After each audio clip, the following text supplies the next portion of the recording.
No, thank you. So thank you all for coming.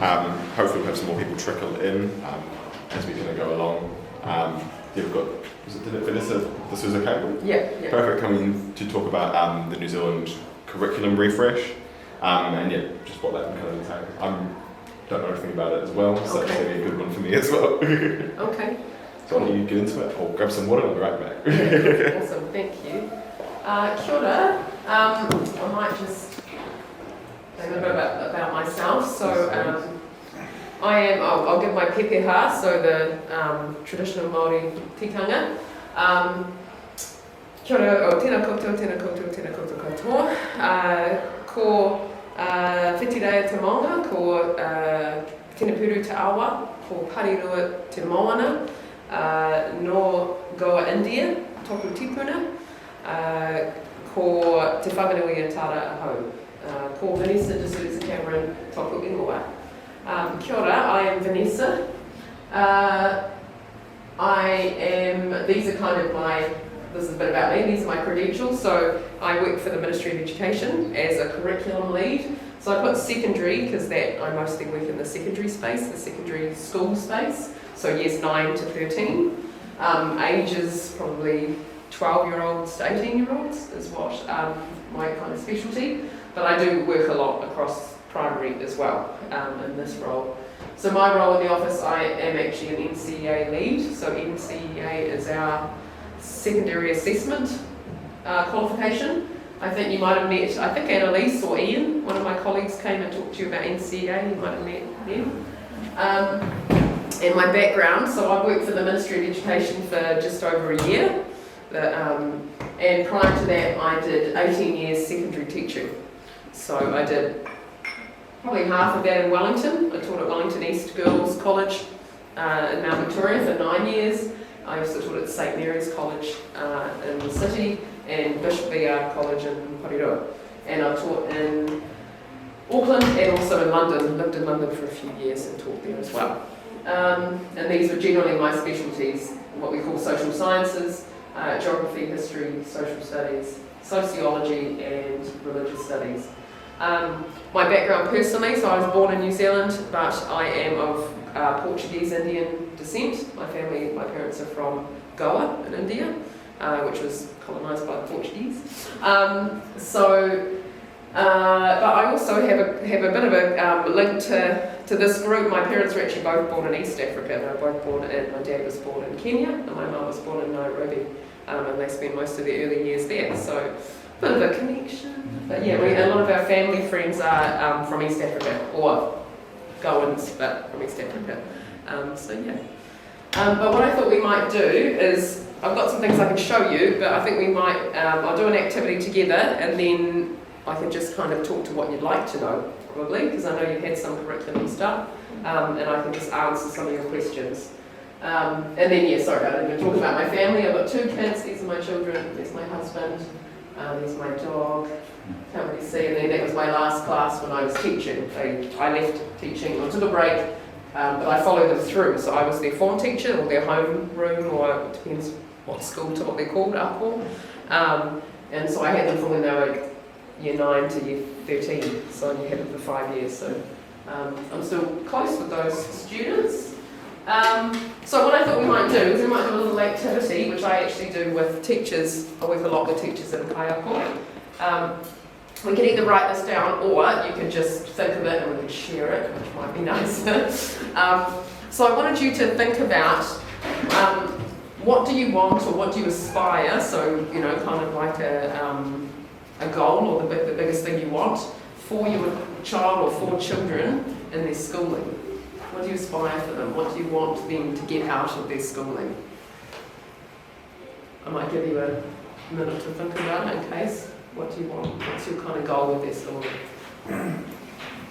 And then I might get you, I'll say mine if you like, and then you can introduce yourself and tell me what you aspire. So for me, thank you, I aspire for, in my schooling, I was born here and raised in New Zealand, and my culture wasn't really a part of my education, and so my education came kind of at the expense of my culture a little bit, or a lot. So my parents spoke English, and they just encourage us just to speak English because of they prioritising that to get ahead. So I'm not very strong at all in my own languages as kind of a result. And I just think also kind of affected my confidence because I didn't feel very like my culture was valued. So I would love my children to be able to succeed at school and also have their culture intact and part of that. That's my goal for my children. Or children, yeah, you can say children. So anyone want to go next?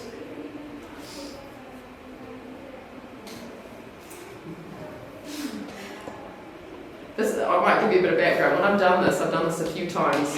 I wish I did it more when I was teaching. I wish I did it a lot with my students, because I think the problem with schooling is sometimes children can forget why they're at school, or they're just fixed on day to day, or fixed on a qualification, and they don't think of what they want bigger than that. And also when I did this, I used to support some schools with their parents, having their parents and things in, and when I did it with the parents and the students had very different aspirations, which isn't surprising, but they hadn't really talked, realised they didn't really talk to each other about that. And also, a lot of the children who were secondary, so they were 13 and older, didn't have any aspirations, which felt a bit sad, and all their aspiration was a certificate, and I thought, well, you want to think beyond that and more. So does anyone want to, this also just helps me know what I can pitch this towards. I can say whether our education is going to meet that aspiration, I suppose. I can go next. Thank you. So, kia ora, I'm Sarah. I don't have any children, but I do have a nephew. He's just started high school. He is 13, turning 14 next month.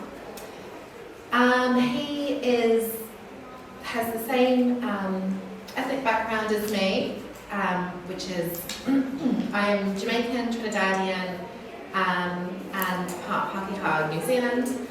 And he is also all of those things, but also Māori and Italian, because that's his dad's heritage. I went through the New Zealand education system, and I felt that it wasn't particularly culturally responsive. It was incredibly westernised, and I just want for him an education system that acknowledges other forms of knowledge, and also one in which he feels included. So, that's me. Thank you. Sorry, I'm new. My name is Martin. Probably my questions are away from that, or probably deeper than that, or wider than that. Yeah. But just like an intro, I'd love to know if I plan on bringing my kids here, and they've been going, of course, through a different education system. And what are the qualifications or requirements? They're all spaced between primary and secondary.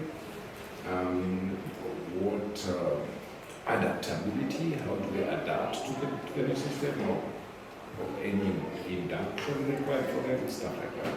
Okay. Thank you. Yeah, hi. My name is François Bernard. I've been here for 23 years. I'm originally from Rwanda. Yeah, and not getting into the whole history, but I'm a result of what they call the New Zealand Refugee Resettlement Program. That's how I ended up here. And first a refugee, to my best knowledge, to be sent to Nelson region. Nelson. And so as far as, I've got two sons. One is, 22 years, so he's pretty much an adult. He's working and he's done his whole certificate to be a personal trainer.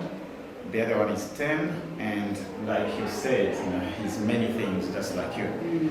Because he's probably the first Rwandan Maori born in New Zealand. Yeah, I don't think there's any other Rwandan who's any child with a Maori. Yeah. Thank God the mother is an academic as well, a doctor, and she teaches, a lecturer. But my concern, like you said, the New Zealand schooling or education system is far, it's really just westernized. And me as somebody who just migrated here at 23 years, you know. My challenges are, okay, and I'm not living with the mothers, so really they can't really learn my language, and that's why I'm championship, you know, like there's a language that we are learning Kiswahili. At least he can have that, you know, and he's also learning Tereo. The whole cultural aspect becomes hard because, as you know, Tereo in the Maori culture was suppressed for so many years. In fact, for your own information, I was here when they started reviving the whole Tereo Maori, and then when they started the own, usually it was only Te Karere, and then there was a Maori TV that opened. I was in Auckland. I witnessed all this. So the indigenous people here are still kind of fighting. They haven't really won the battle. So me, it's now knowing about the cultural, you know, how they're gonna be in my culture, be there. I think it's kind of a dream. So my strategy is to make sure it's all the time that I'm with them to talk about our culture, because they can only learn that from me or people in my community. But if I rely to you know, the schools to do that, I don't think it's going to happen. You know, and I aspire for the child to be confident and just to learn in a very safe environment. And my 10-year-old boy is like me; he's a chatterbox. So when they moved from here to go to Waikato, they are now in Hamilton. They might have visited quite a number of schools. Quite a courageous chap that he asked the principal, like, what is your bullying prevention system in this school? You know, so he asked those kind of questions, you know. And so right now I'm kind of, I just want him to enjoy schooling, but to feel safe. And now I'm concerned because of the whole New Zealand curriculum, you know, the education. Actually, my partner was showing me the video about the whole 5 years. There are things that they're introducing to children, and I think Mr. Peters made some noise yesterday or 2 days ago. That's not education. So that's where I sit at, you know, what I'm going to do with all this, you know. And people here may agree with me when we had the session with Sabrina, you know, she was talking about this, and so. I don't know if I've answered your question. No, that's good. Yeah, you have. Thank you. My side of things, yes, again, I'm in the same boat. I don't have kids yet, but I think the thing is looking at it like. Well, from your own education, what do you think you would you know, you can. Yeah, well, I guess that's the thing. Coming up through that, like it was. I went to a boarding school, like a boys' boarding school. It was pretty traumatic. But yes, I think that's the sort of thing is, at the base of it was, I remember like a lot of stuff I had to teach myself in terms of how Caribbean culture, how black culture was represented as opposed to what was actually in curriculum, sort of things. And I feel like my big one is that, for me, it's the applicants, that I wouldn't have to go through that.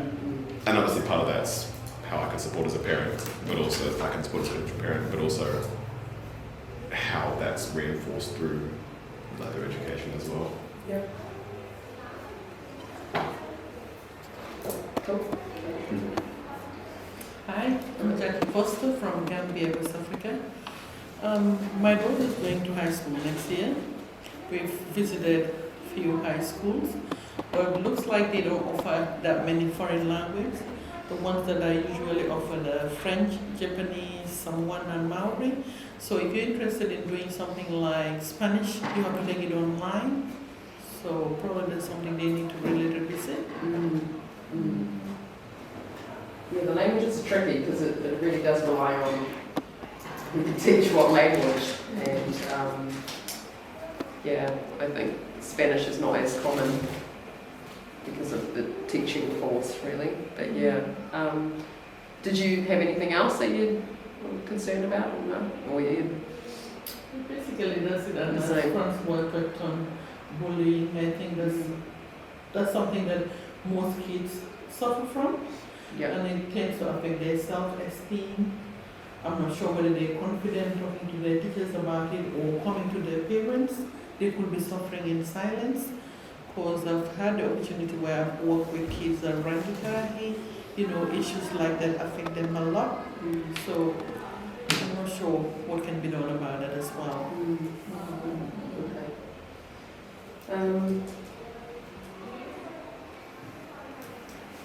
I might address some of these, and then I can show you some more things. So, qualifications. This is about qualifications. At the moment, our qualifications are NCEA, National Certificate of Educational Achievement. That is being reviewed. So at the moment, we're in a curriculum change. So that came in 2000, I think, or 2002, and that was supposed to make learning more, I suppose, widen it out and make the learning deeper and broaden what's taught. But it became not quite what it was intended. So it's become a bit of a system that's about gaining credits. So different classes or courses offer credits for different assessments and they're worth credits. And when it first came out, people were offering about, across all classes, maybe about 120 credits, but that was a lot, and students were just doing assessments, and over time they've offered less, but the curriculum, the learning has been driven by assessment. And hello. Hello, sorry. Yeah, okay. So yeah, and New Zealand's, so there was, I think it was in 2017, there was a big survey of the population, whoever wanted to partake, it was called Kōrero Mātauranga, asking what do you want from the education system, asked a whole lot of teachers and anybody who would participate. And what came from that is that people were saying, similar to what you're saying, culture is really lacking in the system, there's too much assessment, our tamariki, our children are very stressed about school, mental health is going up, issues, well-being is an issue, and particularly part of it was that Māori and Pacifica, people of Pacific descent or ethnicity were underachieving significantly. There was a big gap between the general population, European New Zealanders, Middle Eastern, what is grouped as Middle Eastern, Latin American, African, pretty much everybody else is kind of up here, Asian, and then down the bottom, a significant gap is Māori and Pacific. So, and that gap is getting wider and their achievement is going down. So the curriculum is being reviewed to address that, and also New Zealand's literacy and numeracy rates, so people being able to, and this is a measure done, internationally compared at about 15, whether you can read and write to an age, kind of like a 14-year-old, be able to kind of, at a basic level, be able to read and write. New Zealand's literacy rate has been going down for the last 20 years, since NCEA kind of came in. So the schooling is having a big review to try and address that, to try and get our achievement up, particularly Māori and Pacifica, but also to reduce the stress. There's a big wellbeing focus on students, and to make the system, the education, more meaningful, I think. So they'll still have NCEA, it'll be the same qualifications, but they're making it more simple. So it has currently been, and actually it doesn't have to, it's not implemented until 2024. Well, you can do level 1 2024, or you have the option for schools to not do the first stage, level 1, because we were finding that students could do level 1, which is generally, you do that at year 11, level 2 at year 12, and level 3 at year 13, but it was over assessment, and each year kind of replaces the next. So it was kind of looked at and thought, do you need level 1? You could just have that as a, as an optional year, or an optional qualification. And we'll focus more on having quality teaching and learning, or quality assessment, a more quality qualification at year 12 and 13. So what that kind of means is that they're simplifying it. So each subject that a child will choose will have 4 assessments. 2 will have to be done internally, like in class, and 2 will have to be done externally. So 1 will be like an exam, and 1 will be something that not necessarily an exam, but you can send it away for marking, kind of, that kind of thing. So you might be a portfolio, or a report, or a project, I suppose, and you would send that away.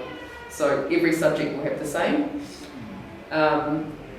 And all subjects, I think, this is how it was, are going to have the same credit value, so you haven't got competition kind of between subjects, and it just makes it simpler system.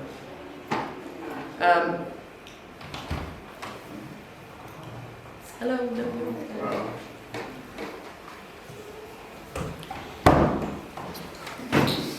So, and also the reason the qualification is changing is that because people can't read and write, or literacy and numeracy is low, people are finding, and you might work with, when you're working, you can see it in the workforce. They don't know how to write an email, they don't know how to communicate well. So we're seeing the effects of our education not being good enough. So we can make that better. So literacy and numeracy is a big focus. They're putting in a literacy and a numeracy test that you have to sit now, and that will you need to pass it to get your NCEA. You can't get it without that literacy and numeracy. So that'll make it more robust, and it'll make it more. At least you will know when they get that literacy and numeracy what they've got a minimum level of ability to write and read, and speak, and just kind of use maths and English in their lives.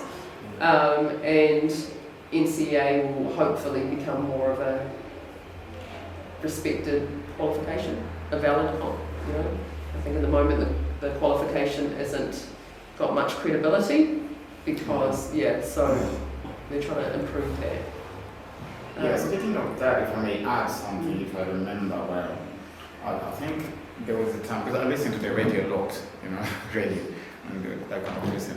And there were talks about these young people who are actually graduating from high school, getting into university, and they go to tertiary education, but they can't even write.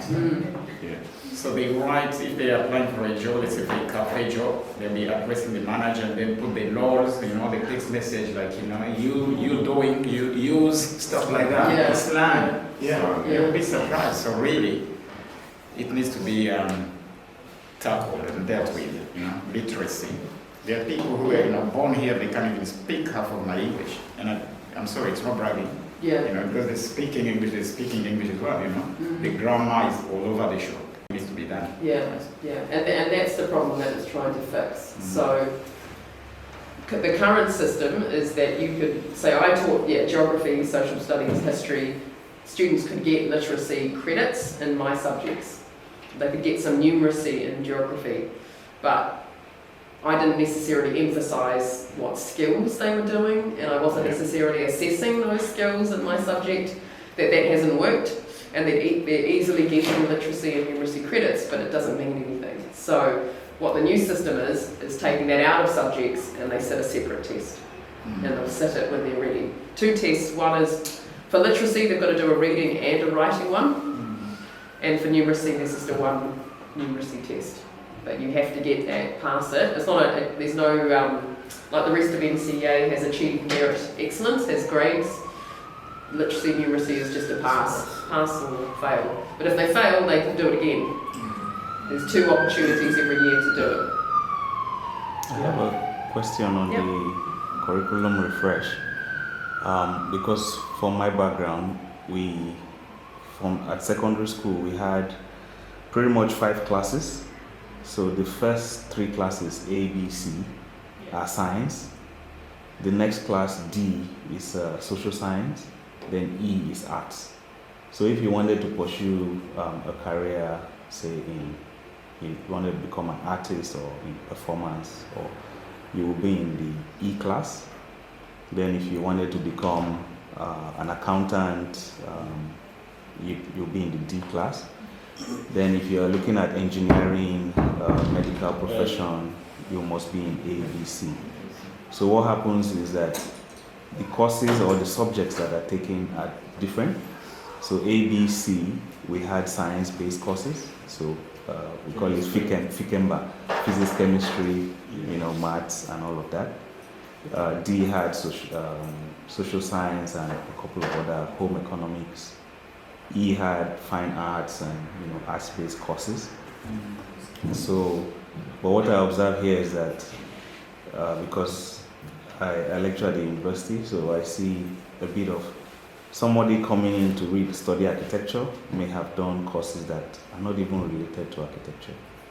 So fundamentally, you can see that there will be issues along the line in terms of, because for me, back in secondary school, so in ABC, we had technical drawing.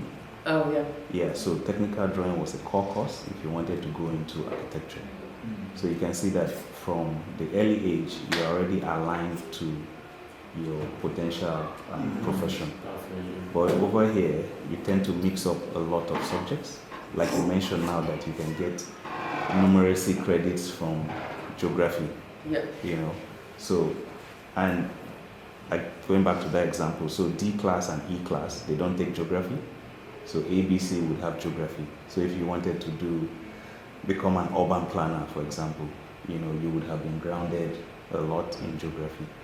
So I don't know if the refresh is looking at that sort of model. Yeah, I suppose they're kind of two separate things in that the literacy and the numeracy is foundational. It's kind of like basic level. And you can actually, for the literacy and the numeracy, they could do it at year 9 if they wanted, which is quite young. That's only, 12-year-olds. So it's kind of base level. But the current curriculum is saying we're not even getting that right, that basic level of writing and reading and using maths in your life. The other areas are, and you're right, and the curriculum is actually probably going more towards that, less discrete subjects. When I went to school in New Zealand, it was the previous curriculum, and we did tech drawing and things like that. Now it's more an arts program. They might do a little bit. I told my wife I was a bit worried that I don't want the next Van Gogh. My daughter goes to Kindi, she comes paint all over her clothes. She's always painting. I was like, when are you doing sciences? When are they doing maths? And I was a bit concerned. Well, there's Festival of Colours. So I suppose that's actually set because part of the concerns with the new curriculum is that there's the universities, they determine pathways for things like architecture, so they have to put out prerequisites to say what they expect people to do to get into those courses. We used to have far more of that, so like when I first started teaching, we would say you have to do geography level 1 to do level 2 to do level 3. Most courses have stopped that because we found that it was too limiting for students in some ways to commit to a pathway and then they couldn't really change their mind. However, not all subjects do that. Sciences are still you can't do chemistry unless you've done level 1. You can't do, or statistics, you can't do that unless you've done maths. And so there are still those, but they tend to be, as far as I know, more restricted towards medicine and those kinds of medical pathways. They're still quite, and that's because that's a very competitive field as well, and they've got limited places.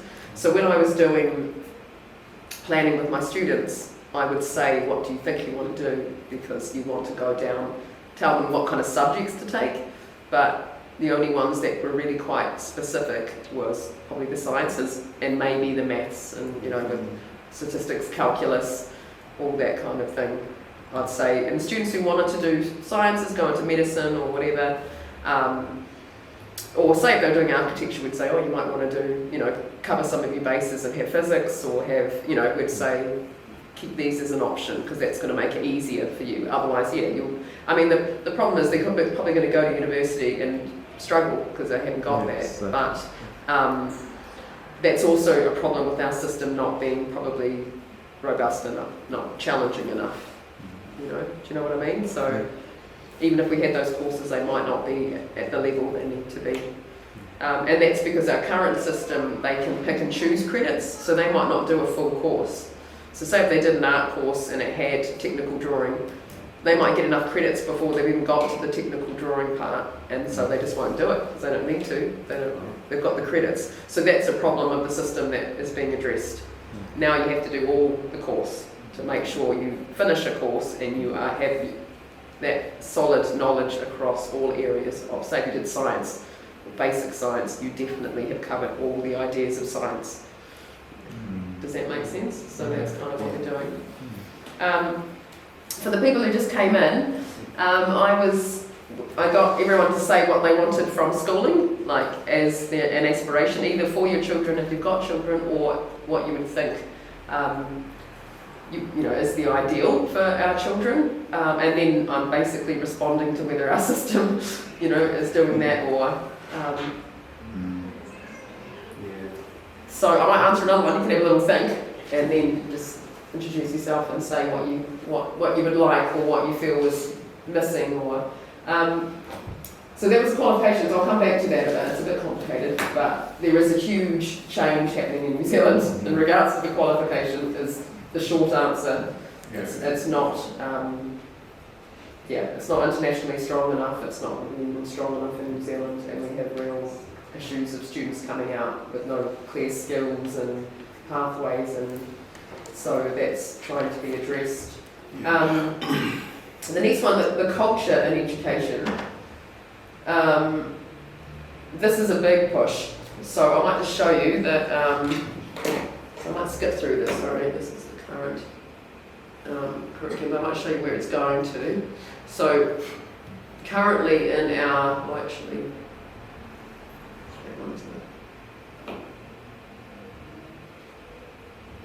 so these are the curriculum learning areas, okay, the kind of groupings, which you'd probably be familiar with them.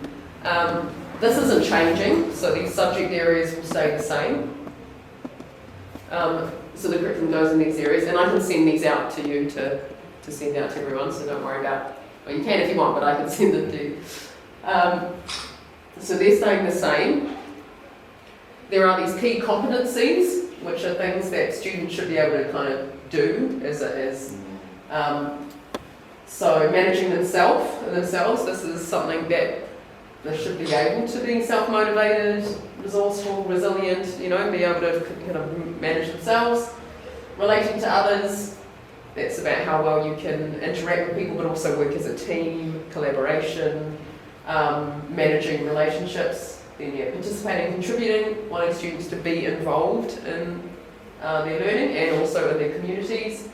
Thinking, so getting them having some thinking skills, so problem solving, and using language, symbols and text. So kind of interpreting a whole lot of information. That could be maths information, or you know, languages, or so those deconstructing skills. So these are staying the same. I suppose the biggest thing is these haven't really been done very well. I mean, these sound amazing if we were doing that strongly, but they've kind of been almost an afterthought to this one. So we've been focusing a lot on content and not necessarily on the skills within that. So this is staying, but it's going to be more of a focus. And then that's just the curriculum levels, which you might be familiar with. There's 8 levels currently. And then, so NCEA is the senior qualification. Yes, you've got level 1, foundational knowledge, level 2, minimum qualification. So generally level 2, students, you need, like say if they want to leave school, a lot of tertiary or post-school study won't allow them unless they've done level 2. Some can get into university. I think universities often decide whether they'll let them in according to their level 2, because the level 3 grades don't come through in time. So you get, you know, provisional entry, or if their grades are very, very good, they might get in on level 2. And then level 3 comes with the university entrance award, which gets them into that. Yeah. Can we just, because obviously there's a difference between the curriculum and the qualification. Yeah. Are you able to talk to that? Sure. Just briefly? Yeah, sure. So this is the major qualification in the secondary environment, NCEA. So you get a National Certificate in Educational Achievement. That's what that stands for. And you can get the certificate at 3 levels, basically, is what this is about. If you want to go to university, you'd stay to the third part. The curriculum is kind of everything that is taught. This falls out of that. This should be just the assessment part of the whole curriculum. So each subject within those areas I showed you before, the curriculum would have some assessment, and this is the assessment for the secondary. So you have to marry this to the curriculum. Like if you go back to the other slide. Yep, so here. Yes, how does it sit on that? So say to get NCEA level 1, so this only starts happening when they get to year 11. Okay, so up to this. Next slide, yeah. And then, so Yeah. we can start doing NCEA here. Oh, that's where that's why. NCEA starts here. All these other year levels would have assessment, but it's not a qualification, you know? Yeah, so they would get reporting. Yeah. But level 1 is currently optional or this stuff? It's paid optional, yeah, it's currently optional. Yeah. Yeah. So here is optional, and then they usually can stay to here if they want to go on to, you have to stay in school to here. Unless you're going on to, yeah, you're allowed to leave there, but you have to go on to other study or employment or, you know. At what point have you done your numeracy or literacy? You can do it anytime from here. All the way to This is the changes, yeah. So currently you can do it, you do it across this stuff. You can do it in year 11. So the current thing is you need 10 credits for each, 10 for numeracy, 10 for literacy. You can currently gather them in any of these assessments across here, but hopefully you get it out of the way in year 11. And then but the new system is that the tests that they're going to replace it with, you can sit any time from year 9. So if a student's doing, it's kind of pitched at this level, year 9, as the level it is at. And is the assessment similar to year 13 or year 9 assessment? Well, yeah, so what it's currently been is that we've currently got 2 levels. You sit some literacy and numeracy here, and then you would sit it again at year 12, and that's kind of an indication for university or for higher study that I can do literacy at level 2. But they've just been put into subjects, and the learning hasn't been very clear.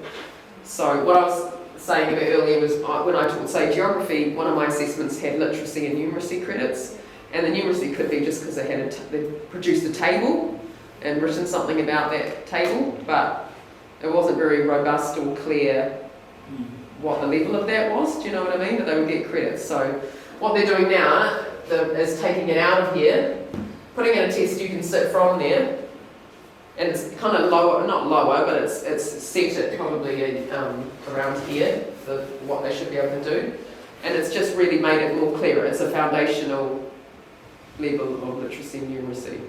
If you are doing these courses, you should be writing at a better level anyway. Do you know what I mean? And I think if you want to show you, yeah. All right. So we're just saying what we've been doing currently is not very robust anyway, so we might as well make it just baseline. Yeah. This is, you know.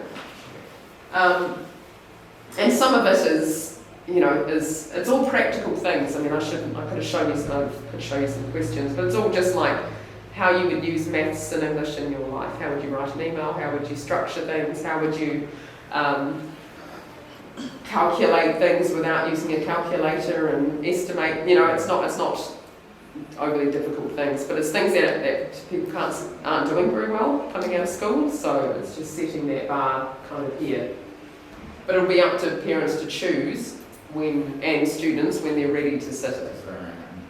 Do you carry it for life, or like does it impact anything going forward, like university entry or? What, the literacy and the numeracy? Yeah. No, but it would tell an employer, at least this person has got level 1. You know, I mean, I think our current qualification doesn't really tell you anything, like what basic level they can do something. So this will say at that level they are capable of, you know, going into employment and being able to do basic communication and basic math, kind of in a practical sense. These ones are the ones that you go higher to university. Yeah. If you go to university, you want to be staying until year 13, really, you know? No, I'm thinking in terms of any benefits, like if I'm bright enough to do it at year 9, does that merit put me anywhere in future? Like, does it give me any advantage or anything? It could be some, if you've done it in year 9, you could probably, you'll have a record of achievement. Yeah. And that one is only a pass or fail type thing. So if you've got it in year 9, you're kind of telling someone, I got it in year 9. You know, I think or when you did it will be something, but I think the grades and your other things are going to show. Do you know what I mean? It's like any qualification, once you get something higher, people don't really look at the log, you know what I mean? So it's mostly that at least at a foundational level. It's more for those who are probably not going on to that much of an academic pathway, then at least they've got a basic level. Yeah? And it's also making our teaching change. That the reason we haven't got good literacy and numeracy is because our teaching has not been doing enough of it. So if we're putting in this assessment, this test or tests, therefore our teaching needs to be very clear and structured with literacy and numeracy.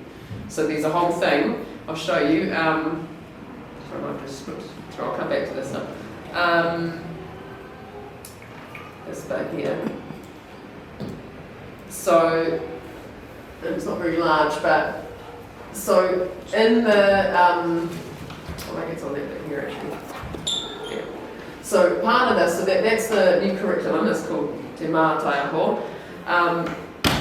This here is the literacy and maths and communication and maths strategy. So that has come through the Ministry of Education as a way to strengthen literacy and numeracy in schools. So our current curriculum has kind of like outcomes in it. There's 800 outcomes across all the subjects. So what's currently been happening is teachers have been choosing outcomes that they'll try and meet, but that means students are getting a mixture of learning, and a lot of essential learning isn't being done. So this strategy has been put in to try and make sure at each level it is clear what a child should be learning about math and about communication. Communication also means, you know, digital technology. How do they knowing how to use all that? So the government is putting in, the ministry is putting a lot of work into how do we do this and make it very clear this is a learning that must not be dropped, that you must make sure every student does. Because that's what we're getting. We're getting people coming out with all sorts of understanding and skills. Yeah?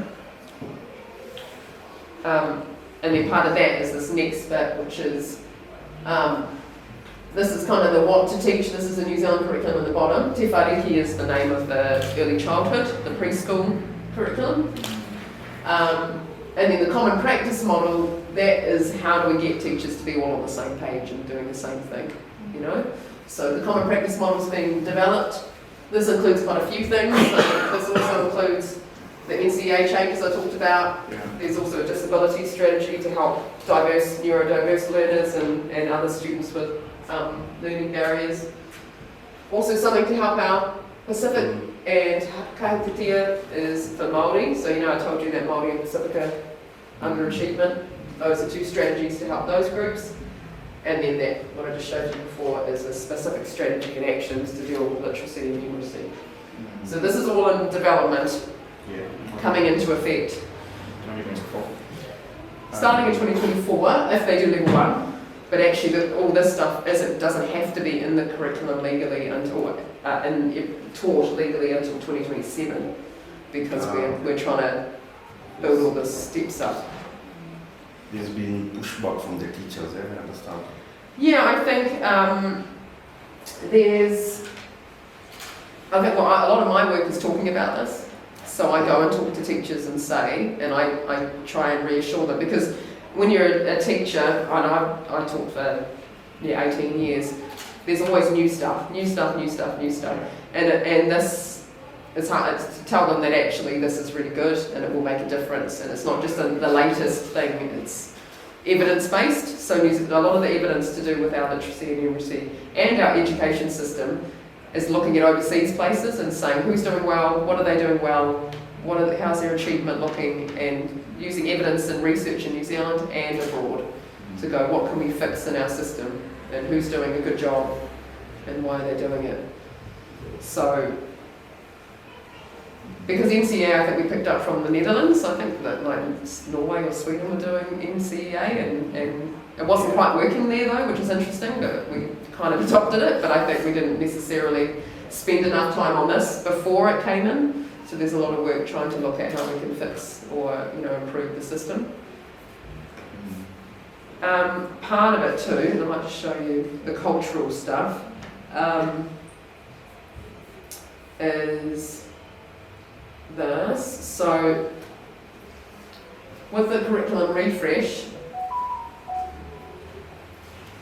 this is why it's being refreshed, okay, or what's happening. So number one is it's honouring our obligations to Te Tiriti. So that's because of the treaty being a foundational document, but also because the treaty hasn't been adhered to, that's the kind of the root cause of Māori underachievement, the ongoing issues. So what that kind of means is the major thing we're doing is decolonising our curriculum. The curriculum is very Western, I think, you know, some people commented on. And actually, I mean, I taught in London. Apart from geography, I did not have to learn a single thing because I was teaching exactly the same curriculum as I taught here. Really? Yeah, and it was very eye-opening. I thought, wow, our curriculum is not New Zealand at all.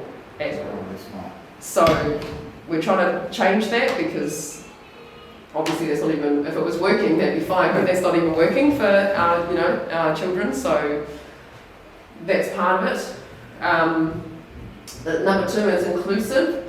So that's the thing about culture. I think that the fact that it's a Western system, I suppose, says that there's only one way of success and that culture and identity aren't part of that, and that is not working for people, you know, it's a barrier.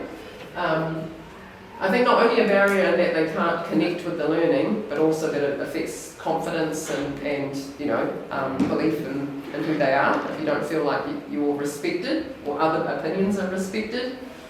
And also that it's unpacking a lot of what we've learned. So, you know, a lot of the things that I learned I realised weren't true about history and power and things like that. So it's trying to kind of look at that. Yep.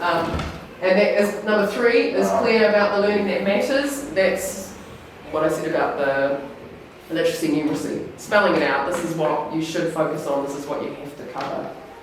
And then number four, this is more for teachers, it's easy to use, so they've got something that can guide them. At the moment there's not heaps of guidance, it's kind of just pulling bits from all over. So that's kind of, the curriculum as a whole. So there is a lot of, especially in the new curriculum, there's quite a lot of Te Reo Māori. There's a lot of tikanga, there's a lot of, so like I'll show you the actual, I've got it on here, sorry, I keep sticking it out. The whakapapa. So currently our curriculum is, currently our curriculum is something you would, and the secondary teachers would look at kind of after they've done the assessment, looked at the assessment. The assessment's really driven teaching in New Zealand in the secondary space, not on primary schools. Primary actually do a great job. It's just that the literacy and numeracy probably needs to be stronger. But this new curriculum is supposed to be the driver. We want the curriculum, the learning and the teaching to come first, not the assessment. Because when I was teaching, students would say, is this for an assessment? And if it wasn't, they wouldn't do it. You know, it's like, well, what about learning? And, so this is what's called the whakapapa of the curriculum. It's got, you can see a lot of Te Reo Māori in it. But basically, it has got a few things that tell teachers the why. So it explains about how we've got to be grounded in New Zealand. It's kind of the first one, the why. Because how can students want to understand what they're learning if they don't know how it relates to where they are? And then they can relate it to other places. So there's a big focus on local curriculum, and that means they should learn, whatever they're learning should relate to where they are now, to maybe regionally, nationally, globally. They should be able to make connections between that. And then, it's talking about a strong foundation, and then also children being kind of at the centre of that is the vision. So children have said, this is what we want. This is what we want from our curriculum. These two are the what. Now this is a big shift in progress. So currently our system, and in primary, you probably get this more. If you get reporting, it reports to a level, whether they're at the level, below the level, above the level.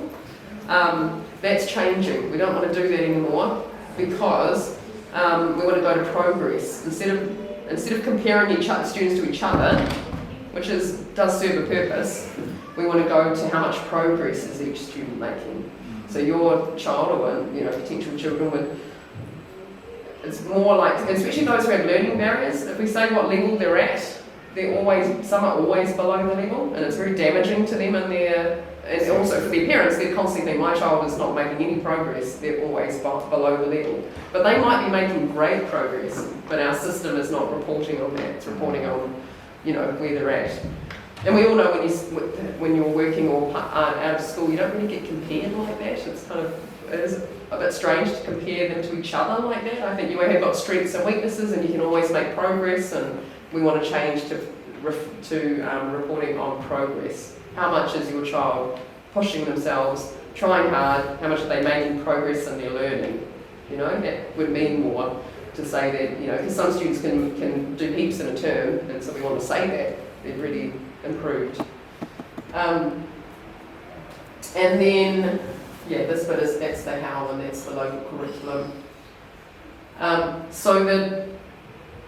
And I think you touched a little bit on this. The Te Reo Māori, the Te Ao Māori focus is about making it New Zealand based and being a treaty obligation, but it's also about valuing culture. It's about saying these are the Indigenous people of New Zealand, we value the language, we value the people.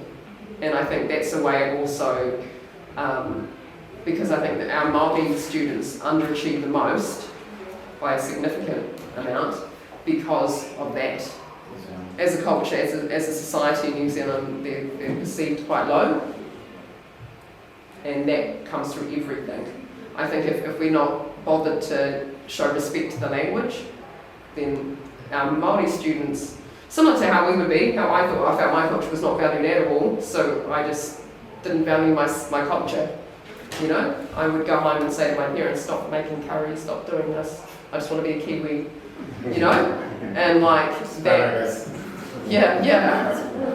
I know. So I think for our Māori, they come from this country, they're the Indigenous people, and people disrespect them on a daily basis, like in my classroom, people not wanting to pronounce Te Reo Māori properly, particularly if they're from New Zealand, they've got no excuse really, they know how to, then it's very damaging on those students. They just feel they have low expectations, and if everybody else expects low, they have low expectations of themselves. Leads to terrible outcomes, I'd say to students, what do you want to do in your life? I'll probably end up, on the worst case, I'll probably end up in prison. Or, so they're getting this narrative of, I'm a culture that's not important. So this is a lot of it. But also everybody benefits from culture being prioritised. If you're valuing a language, you're saying language is important. So, and it also shows, I think, a bit of humility, because this is quite a big step for a lot of teachers. The language, I think, you said about revitalisation, only the last stat last year was, 4% of New Zealanders can speak Te Reo Māori fluently. That's like, it's on. So this is trying to bring that language up. But also bring up mana is a Māori concept used a lot. Bring up the mana, the power, the status, the pride in the culture by speaking it. So a lot of my messaging to teachers is, you have got a lot of power here to make this language important, and in that you're making our Māori students and any students of colour or culture feel valuable, because culture is being valued. Just a very quick question. Hoping you can speak to this, or I can. But the distinction between, because in other countries it's not quite the same. There's a lot of flexibility in terms of the local curriculum versus the national curriculum. I don't know if you wanted to just speak to that. A lot of the curriculum is changing in that. This one here, I think that one there is connecting to place and community. So that specifically is saying you do need to connect to the tangata with the people of your community. Yep. And I think, but you also should be doing everything. Like when we give advice for the Aotearoa New Zealand histories, it's like go local, make a connection to regional, if you can, make a connection to national. But also local curriculum isn't just local physically to a place, it also actually means local to your student. So it just means know your student. Local means are they interested in? They might be interested in, skateboarding or something, maybe you incorporate that as a context. Do you know what I mean? It's also saying, know your learner, which is kind of a 101 of teaching. Well, you can achieve everything if you know who's in front of you. Tap into them, and that's kind of the logic. Does that make sense? And then, Yeah, so I think within other jurisdictions, there isn't so much flexibility on the schools. So in New Zealand, we have the national curriculum, and schools and the school communities adapt the national curriculum to suit the community. And the communities should be involved in creating the local curriculum. So even though we'll have this curriculum document, which is the national curriculum that the Minister of Education puts out, how it's actually used will be different given the context of the school. So it should be, I suppose the major push is like trying to get people to connect to where they're from, you know, which is a cultural value too actually. You know, I think like I grew up in Tawa, I don't know anything about Tawa, anything about the land or who was there before, or I kind of roughly know when it became a city, but so it just was a place to live. I had no connection to that place, and I think this is trying to say, maybe you would give back to your community more if you felt like a community, if you knew the people, you knew, and that doesn't just mean Māori or saying that should be a starting place because that story hasn't been told, but it's also everybody in your community. How can they have a say in what you learn? I think it's say in the secondary area, it is about bringing in culture and whatever relates to you. So there's lots of opportunity to bring in your own culture and identity. It's quite interesting that when you say that communities should be involved, I'm just talking about somebody who's not born here. Okay. Knowing your community. How many of the neighbors we know here from the experience living here? Sometimes you don't feel connected to a certain place because, you know, whenever I'm walking in Whitby, people look at me like, oh, was this Jamaican just dropped here? Is he here? Love your accent, stuff like that, and I don't feel like okay. Yeah. So not the neighbor, and then that can develop. But here it seems like everybody just gets into their big garage, locks it, goes up. Yeah, no contact. So there's a long way to go. Yeah, there is a long way to go. This is a new nation. Sometimes you also forget. You know, I can sit here and maybe whinge and complain, but hey, people who are the indigenous people you're talking about, you know, they have had quite a share of, we all know, see? So it's going to take quite some time. And the teachers that you talk to about this inclusion of the culture and acknowledging the whakapapa and all that, I'm sure 70% can't even say it, like a wedding poneke, something like just poneke, like the Wellington. Some of them just resist. They just want to say, right? How much of the challenges are becoming when you're, because it's going to need to change the culture of the whole teaching ministry, right? Yeah. How are you finding it? Are they being receptive or resistant? Or, I feel like anybody who is, I don't know how to describe it, woke to, you know what I mean, to some degree. Anybody who is of colour, you know, anybody who is of colour obviously gets it. They're like, this makes sense. That's not, you know, I'm selling it to the, you know, they don't need to be sold. Other people don't. It is the issue I do find, which I do find a challenge, and it is an advantage for me being in this role because I am of colour. I can give examples. I have to give examples about what the issues are because they don't know, they don't see that there is issues, or they don't understand. They don't understand equity. The problem. Yeah. The problem is not defined and it's not clear to some people. Then the solutions to them will be like, you're forcing something and there's no problem. Like, we are all fine, you know. So I mean, a lot of my messaging is saying that everybody knows that Māori Pacifica under-achieved. That's been happening for years. That's something that you don't have to, nobody's going to say, no, that's not true in education. We always look at our grades and it's so clear. So that's the starting point to say, well, come on, we need to do something differently. So that helps. But also, I mean, equity is, if you don't understand it, it's trying to, I spend a lot of week trying to say, give examples of what, of why we need to change. But it's a problem, and I think we're on a journey, really just starting, and actually it's going to take a few generations at least for this to, or a few decades, sorry, for it to get through. But I also think some of our older teachers might be the problem there, not necessarily our younger ones. The ones that are coming through it are a bit more, you know, aware. And like my children, the other day, one of my kids said her friends she's 9, were bullying her because she mispronounced a Māori name. And I was like, it was beautiful, because they were saying she said it wrong.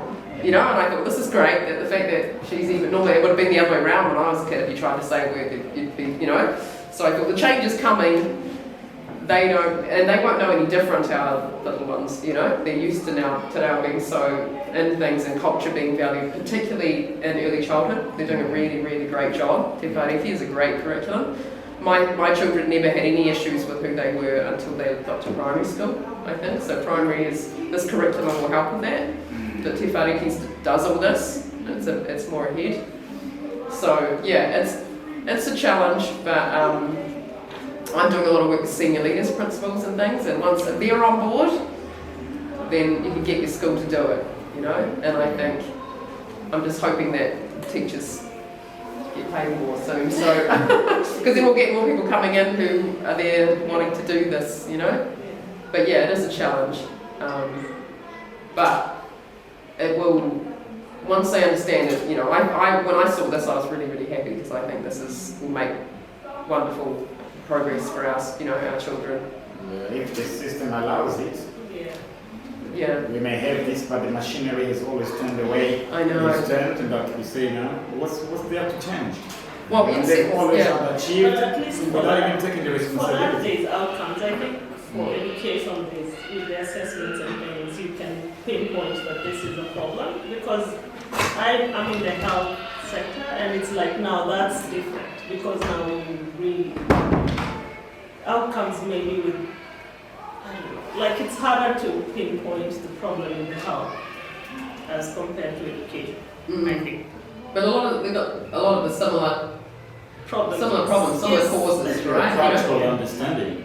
Yeah, the cultural understanding, the outcomes, the health outcomes for the Maori and Pacific compared to the Pakeha and other communities. But there's something that we are not actually talking about, because when they are underachieving like that, they have always been. You know, because some people believe that things have always been and they've always been like that. There are people who are resisting change, not knowing, even identifying the factors. Okay, I'm lucky, I can read, I went to school, and I can help my children with homework. But there are people, due to the history of how injustice happened, they can't even really help the kids with the homework. They were born here, but it doesn't mean nothing. You know? And it's always the blame, I'm sure there's some teachers with the attitude that, it's because maybe the parents are this, they are not helping. There's always that blame game. That does not stop. And it does not help either, does it? It doesn't, Because we all go to the same supermarket, and some people have to be on this figure and how about us? I've never had any supermarket for the politicians, how much they pocket, and if somebody's on a benefit and they go to packing several New World as you, and you have the quality steak, and they have to get the last cut of the meat, and then their health is affected, and then you say they don't have to look after themselves. Anyway. Yeah, I know. Well, I mean, we are within it's a capitalist system too, so it's tricky. But I mean, one of the things that was the goals and one of the challenges within this curriculum is challenging that Western concept of individualism as well. Yeah. There is a lot of things like that about how that's not doing anything for our society to be like that. So we do need to be more. We do need to change, but yeah, of course there's a lot of resistance. But actually, I went to something the other day, and there was about 120 teachers, and one person said something about just too much Maori in it, or something like that. And I spoke to that, but I also, their leader. I spoke to them too, and they said they'll deal with that. Do you know what I mean? There's a wave of it isn't like that's not really going to be tolerated anymore. How did the rest of us could say to that person, that individual, we have had too much English too? Well, yeah, I know, yeah. I don't think, and he's an academic who actually opened their mouth and said something like that too much. I think they just, I think they don't understand what it's like to be put in an uncomfortable space like that. So, you know, that's what I mean about not experiencing anything. So they're getting a bit of a, but also, you know, a lot of my messaging is saying too, non-Māori have the biggest power here with the culture. Yeah. You know, we need to model that we respect it enough, and so that's a lot of what I'm saying to teachers. And if you empower them and say, you've got power to change, and a lot of, you know, I did say, you're not a product, you're not to blame for the way things are, but if you don't want to change, then you are contributing to the problem. So it's a lot of that kind of messaging, and yeah, it's a journey, but I think it takes a lot of, I don't know, you got to believe in it and hope for it to be better, you know, and I mean this at least it's aspirational, but it's, I don't know, it's amazing. When we get here, it might not be in my lifetime, it's good. And I think at least the NCEA change in relation to like governments, that's bipartisan, so that's not going anywhere even with the change of government. And actually the curriculum review started with the national government, so we're feeling not too, I mean, you never know with government change, but because we've started this process of addressing that inequality, I can't see that we would go back, because you can't now say, oh well, you know, because I think it's been ignored for so long, and it's getting bigger and bigger and bigger, like you're saying, with wealth and, you know, disparities and the cost, you know, that whole thing about, you probably noticed in health, the dollar spent at the start on dealing with an issue versus 7 at the end. We're paying the cost of a poor education system on the other end, so we've got to do something about it. So I think that's helpful in regards to economy, so at least maybe there can be some justification there, but yeah,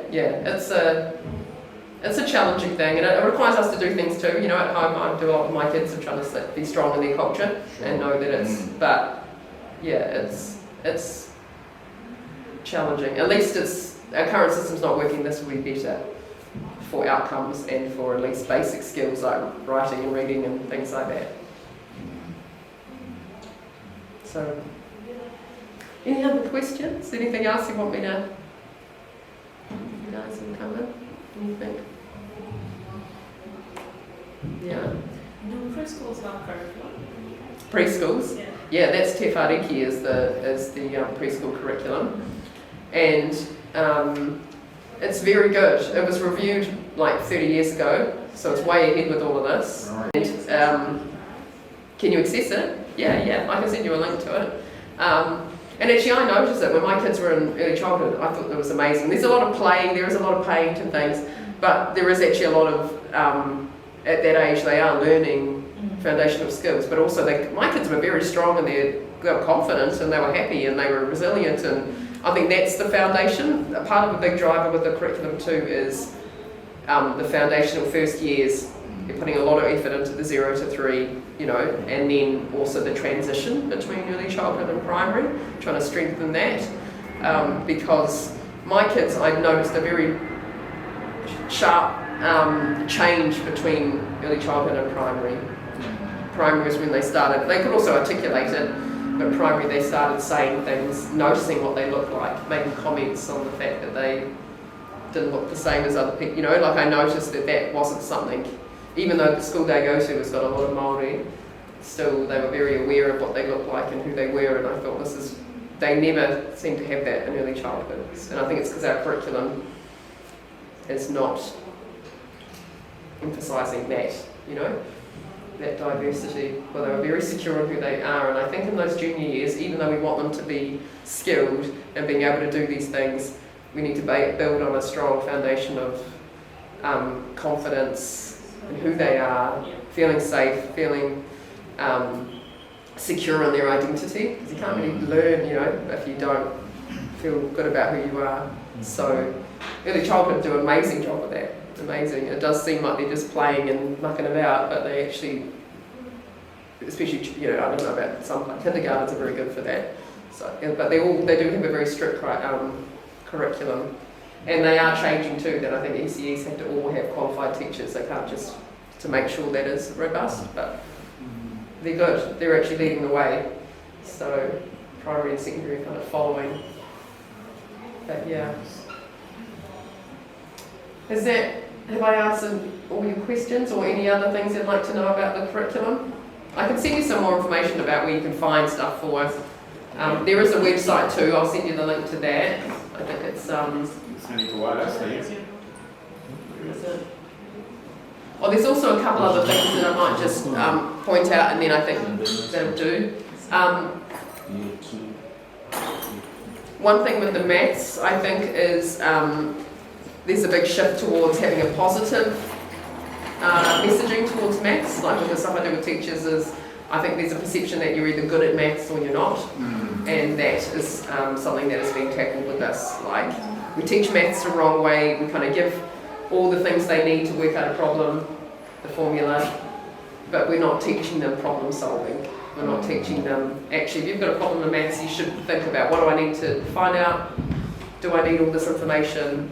And then test your understanding. And our current maths is like, here's the formula, here's the equation, work it out. So there's a lot of work going on in maths to also say to teachers, don't say I'm no good at maths, or because everybody can be good at maths. So we're trying to change that perception, which I think is a big undercutting factor with maths and numeracy. Also streaming, you know, if you're familiar with streaming, but putting kids in ability levels, that has been, we're trying to stop that, because that is damaging to anybody who's not on the top stream, really.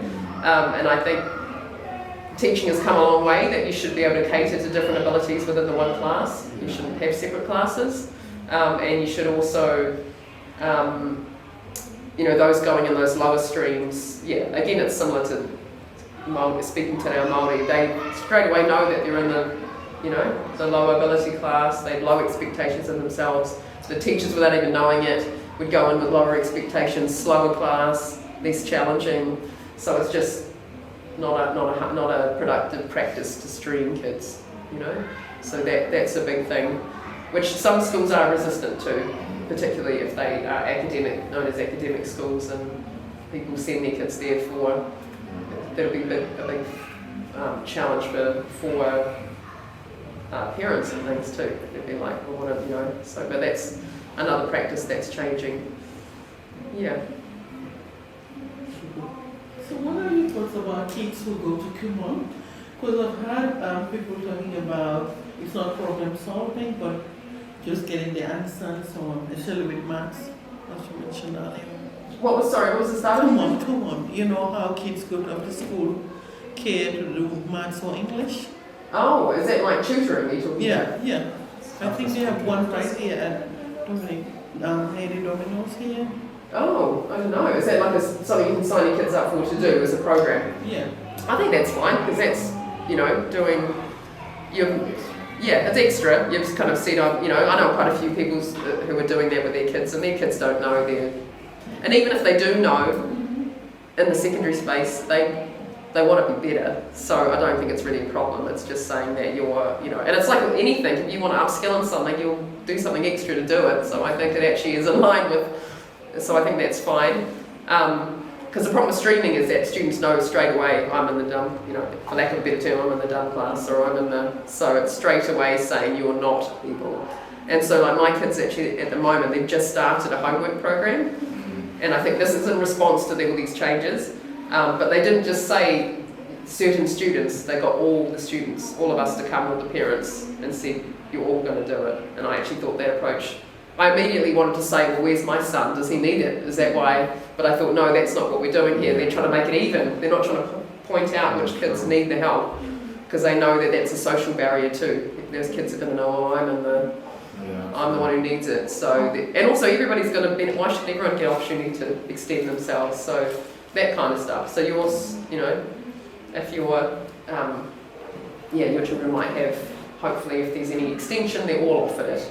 Or if there's any homework programs, they all do it, so that it keeps them even with each other. I have a question about, so the focus, I heard you talk about it as well, in terms of mental health.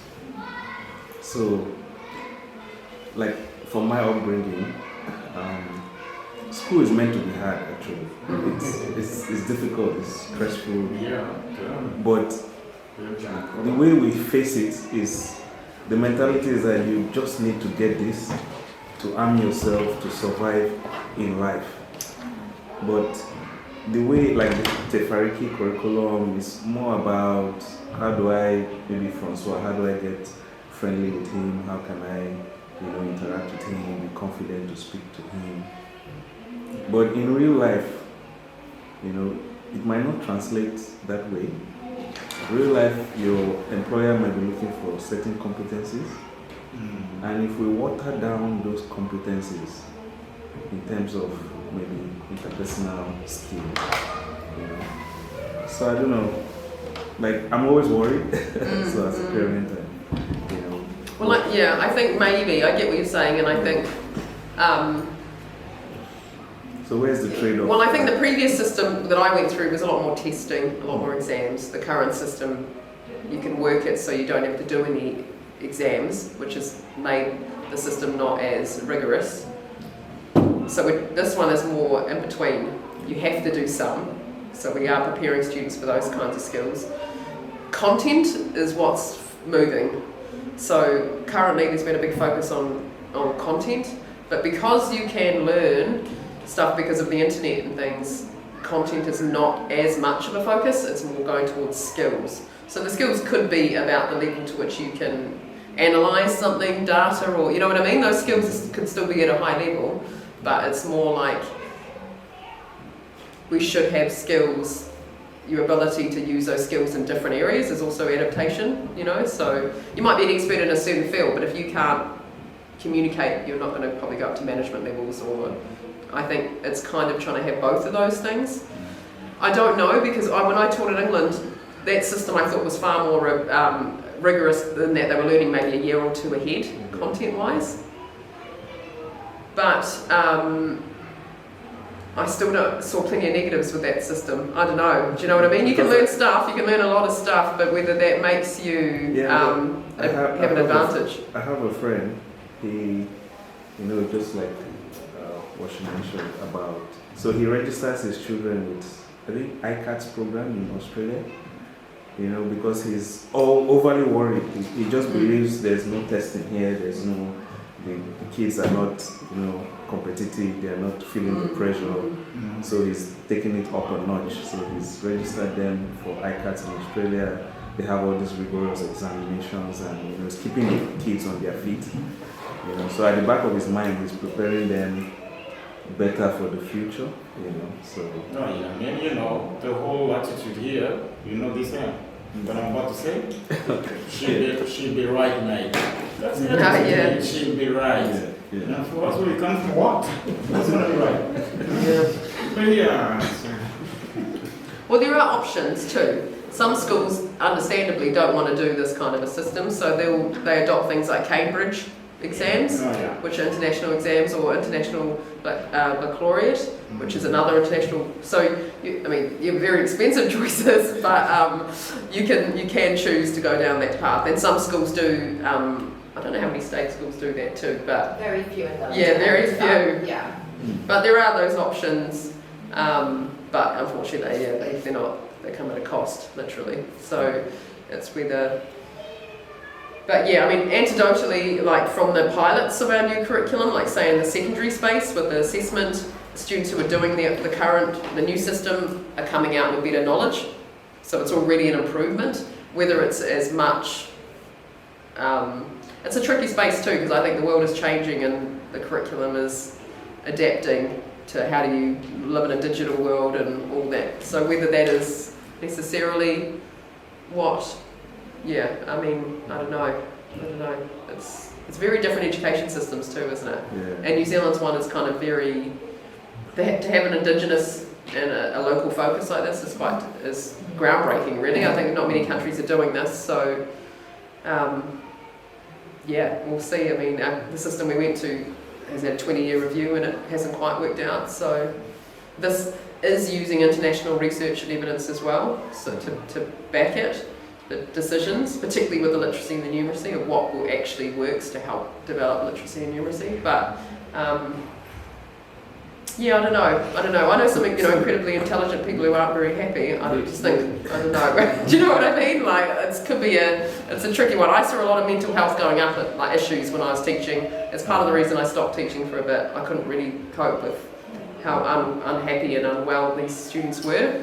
So I think this isn't, and maybe my generation didn't seem to have that, but I don't think there was a room to show it if you did. Like, I thought, nobody really had any dietary stuff, nobody had any learning difficulties, nobody had any, and nobody gender or, diversity, but it's because it wasn't tolerated, it wasn't tolerated, so I don't a good way to be either. It just probably is being suppressed and will come out later in later life, but do you know what I mean? I don't know whether what we had, for me personally, was better then. It might seem better on paper, and I definitely had solid understanding of Western content. I knew a lot about history and things and ideas, but I also don't know how much transferable skills I had from all that knowledge, apart from the writing and the, So yeah, I don't know. You just focus on one part. Yeah, but I don't know. This is called transformational, this curriculum. So hopefully it does that. It transforms. But it's aiming to lift up those and doing so lift up everybody, so we'll see. It's hopeful. Yeah. But, and that's just talking about, I can send this to you. It's quite interesting. He talks about how you can teach math and deconstruct it instead of giving all the things they need for a formula. He talks about filling up a container. And you get given all the bits to the form, to work it out. He's like, actually, why don't you get them to guess, estimate, figure out what they need to, he talks about how you can change that teaching of math and get people to have a love of it too. So, but I'll send it to you. Okay. Anything else? No? You can always send some questions through anyway. Not a question, just a statement, and thank you also. We have tried to be involving people in the development of this refreshed curriculum, and so there are different points of the year in which, if you wanted to have a look at what we've drafted so far, I'm with the Ministry of Education as well, so just for those of you who weren't aware, I'm working in the curriculum refresh team. So different parts of the year, we release different parts of the curriculum, and you can, if you want, feedback on that. So at the moment, English, Maths, and Te Mateaho, the framework, so that whakapapa aspect that you saw, that we've finished receiving feedback on that. However, we do have the science, technologies, and the arts will be going up for feedback in August to September. So if you were interested in feeding back on what we've drafted. And next year in 2024, we'll have learning languages and the health and physical education. And I know, having been in the WhatsApp group, that health and physical education, which is where learning about relationships and sexuality sits, is quite a big deal for many members of this community. And so if you wanted to feedback on where we've got with that, then next year it'll be around the August-September time then. Yeah.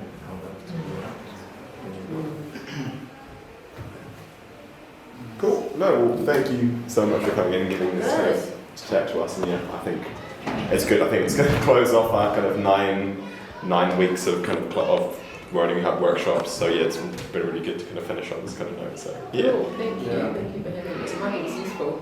Okay. And cool.